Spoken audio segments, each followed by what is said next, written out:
औज़ुबिल्लाहिमिनश्शैतानिर्रजीम बिस्मिल्लाहिर्रहमानिर्रहीम। आज मैं अपने तमाम बहन भाइयों की खिदमत में सूरह कौसर का एक ऐसा खूबसूरत अमल लेकर हाज़िर हुआ हूँ। मैं अल्लाह रब्बुल इज़्ज़त की बारगाह में दुआ गो हूँ कि इस छोटी सी सूरह मुबारका की तिलावत करने से, इस सूरह मुबारका को पढ़ने से, इसका विर्द करने से अल्लाह रब्बुल इज़्ज़त आप तमाम बहन भाइयों की परेशानियों को, मुसीबतों को, रंजो गम को दूर कर दे और सबको अपने हर मकसद में अल्लाह रब्बुल इज़्ज़त कामयाबी अता फ़रमाए। प्यारे नाज़रीन, सूरह कौसर के बारे में कहा जाता है कि ये वाहिद ऐसी सूरह मुबारका है जो शख्स इस सूरह मुबारका का कोई वजीफ़ा कर लेता है, अल्लाह रब्बुल इज़्ज़त इस दुनिया में उसे गनी कर देता है। कई लोग तो मिसाल ये देते हैं कि सूरह कौसर पढ़ने से कोई रक्शे वाला भी आसानी के साथ करोड़पति बन सकता है। कोई फ़कीर हो जिसके पास 1 रुपया तक ना हो, वो भी करोड़ों का मालिक बन जाता है। आज मैं अपने तमाम बहन भाइयों को सूरह कौसर का एक खूबसूरत अमल बताने जा रहा हूँ। इंशाअल्लाह इस अमल की बदौलत आप तमाम बहन भाई बड़ी से बड़ी कामयाबी भी हासिल कर सकते हैं। अगर आप अपनी ज़ाती गाड़ी लेना चाहते हैं, अपना ख़ुद का घर जो कि आप एक ख्वाब बनता जा रहा है, वो अगर आप लेना चाहते हैं, या आप कोई कारोबार करना चाहते हैं, अलगर्ज़ के आप जिस भी मकसद के लिए इस वजीफ़ा को पढ़ेंगे, इंशाअल्लाह अल्लाह रब्बुल इज़्ज़त उस मकसद में आपको ज़रूर कामयाबी अता फ़रमाएगा। प्यारे नाज़रीन, ये हकीकत है कि आप जिस चीज़ को कसरत के साथ पढ़ें, जिस चीज़ को कसरत के साथ याद करें, उस चीज़ का कसरत के साथ नाम लें, तो वो चीज़ आपके दिल में उतर जाती है। बुज़ुर्गान दीन फरमाते हैं कि जब आपके पास माल और दौलत ख़त्म हो जाए, आपके रिश्तेदार, हत्ता कि आपके अपने बहन भाई भी अगर आपसे मुँह मोड़ लें, आप कौड़ी के मोहताज हो जाएं, तो ऐसे वक्त में अगर आप अल्लाह रब्बुल इज़्ज़त को याद करेंगे, उसका ज़िक्र करेंगे, चाहे कोई सा भी वजीफ़ा हो, चाहे वो सूरह कौसर का वजीफ़ा हो या इसके अलावा अल्लाह रब्बुल इज़्ज़त के सिफ़ाती मोइज़ाती नामों का अमल हो, या कुरान पाक की अज़ीम सूरह मुबारका या आयात मुबारका पर मुश्तमिल कोई अमल हो, उनके आपको वज़ाइफ़ कर लेने चाहिए। हम पर जो मुसीबत, रंजो गम, परेशानियाँ लाहिक होती हैं, ये सब अल्लाह रब्बुल इज़्ज़त की तरफ से लाहिक होती हैं। जिन लोगों का अल्लाह रब्बुल इज़्ज़त की ज़ात पर पूरा यकीन होता है, परेशानी के आलम में उनकी निगाह सिर्फ़ और सिर्फ अल्लाह रब्बुल इज़्ज़त की तरफ जाती है। वो दूसरों के आगे हाथ फैलाने के बजाय वो अल्लाह से सीधा मांगते हैं। जब हम अल्लाह रब्बुल इज़्ज़त से सच्चे दिल के साथ अपने गुनाहों की माफ़ी तलब करते हैं, उससे मांगते हैं, उसके सामने रो कर गिड़गिड़ा कर दुआएं करते हैं, तो अल्लाह रब्बुल इज़्ज़त हमें उस परेशानी से फ़ौरन निकाल देता है। प्यारे नाज़रीन, आज के इस नाजुक दौर में सख्त महंगाई का आलम है। जिधर आप नज़र दौड़ाएं, हर तरफ भूख फैली हुई है। घर के अखराजात पूरे होने का नाम ही नहीं ले रहे। मेरे वो बहन भाई जो चाहते हैं कि अल्लाह रब्बुल इज़्ज़त अपने कर्म फजल से उनके घर में बरकत पैदा फरमाए और उनके महीने के अखराजात सही से गुज़रें, वो खुशी खुशी पूरा महीना गुजारें बग़ैर किसी के आगे हाथ फैलाए, और आहिस्ता आहिस्ता उनके कारोबार में, उनके रिस्क में बरकत पैदा होना शुरू हो जाए, वो दिन ब दिन तरक्की की तरफ चलना शुरू हो जाएं, तो उसके लिए आज का हमारा बतलाया हुआ सूरह कौसर का एक छोटा सा अमल लाजमी कर लें। प्यारे नाज़रीन, हम अपनी हर वीडियो में कोशिश करते हैं कि हम आपको अल्लाह रब्बुल इज़्ज़त के कलाम से कोई ख़ास वजीफ़ा बताएं, लिहाजा अल्लाह के कलाम को पढ़ने में कोई मुसाहिद नहीं है।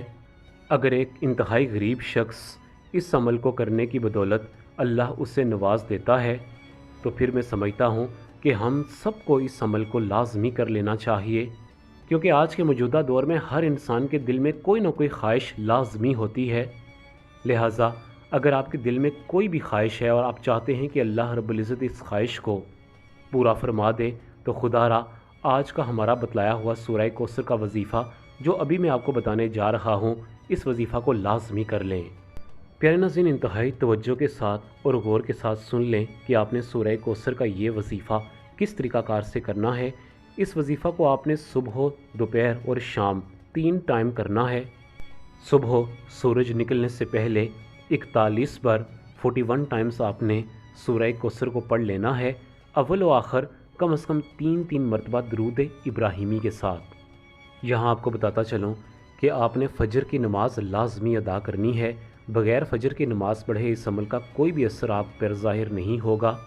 कोशिश करें कि जो ही आप नमाज़ अदा करें, नमाज़ अदा करने के बाद आप जो तस्बीहात करते हैं, وہ تسبیحات لازمی کریں۔ اس کے بعد 41 بار آپ سورہ کوثر اول و آخر 3 مرتبہ درود ابراہیمی کے ساتھ پڑھ لیں۔ یاد رہے کہ جب آپ سورہ کوثر پڑھ رہے ہوں تو جو مقصد آپ کے ذہن میں ہو، جو دل میں ہو، اس مقصد کو آپ لازمی لائیں۔ بار بار اللہ رب العزت کی بارگاہ میں ساتھ ساتھ دل ہی دل میں دعائیں کریں کہ اے اللہ مجھے اس مقصد میں کامیابی عطا فرما۔ اس کے بعد ظہر کا وقت یعنی کہ نماز سے فارغ ہونے کے بعد آپ نے پھر سے 41 بار سورہ کوثر کو پڑھنا ہے۔ یہاں آپ اٹھتے بیٹھتے چلتے پھرتے ظہر کی نماز ادا کرنے کے بعد اگر آپ کاموں میں مصروف ہیں، آپ کے پاس اتنا وقت بیٹھنے کو نہیں ہے، تو آپ پھر ظہر کی نماز ادا کریں اور راستے میں چلتے چلتے آپ 41 بار اول و آخر 3 مرتبہ درود ابراہیمی کے ساتھ سورہ کوثر کو پڑھ لیں۔ اب تیسرا وقت جو کہ بہت اہم انتہائی قیمتی وقت ہے، یعنی کہ مغرب کی نماز کے بعد آپ نے دوبارہ سے 41 بار سورہ کوثر کو پڑھنا ہے۔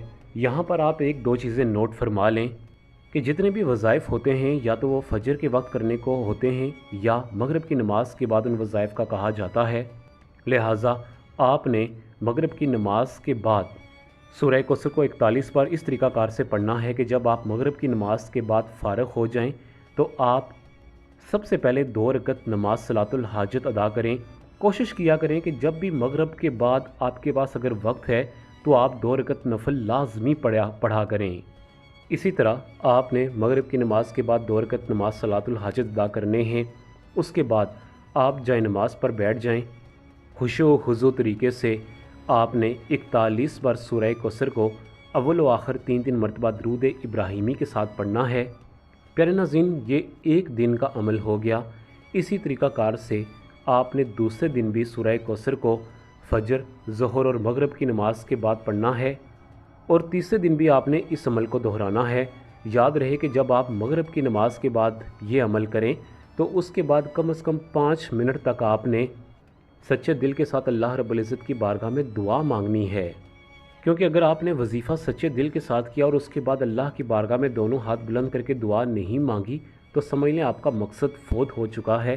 آپ نے سچے دل کے ساتھ جو بھی آپ کی حاجت ہے، چاہے وہ رزق کا مسئلہ ہے یا کوئی بھی اور دوسرا مسئلہ ہے، وہ آپ نے دونوں ہاتھ بلند کر کے اللہ کی بارگاہ میں مسئلہ اپنا پیش کرنا ہے۔ انشاءاللہ سورہ کوثر کی برکت سے اور 3 دن کے اس عمل کی برکت سے آپ کا وہ مسئلہ لازمی حل ہوگا۔ پیسوں کی انشاءاللہ بندش ختم ہو جائے گی، آپ کے گھر میں رزق کی فراوانی ہوگی، اور اس عمل کی خاص بات یہ ہے کہ اللہ رب العزت اپنی ذات کے سوا کبھی کسی کے آگے آپ کو جھکنے نہیں دے گا۔ پیارے ناظرین، اسی کے ساتھ آپ تمام بہن بھائیوں سے اجازت چاہوں گا۔ اپنا بہت زیادہ خیال رکھیے گا۔ اللہ حافظ۔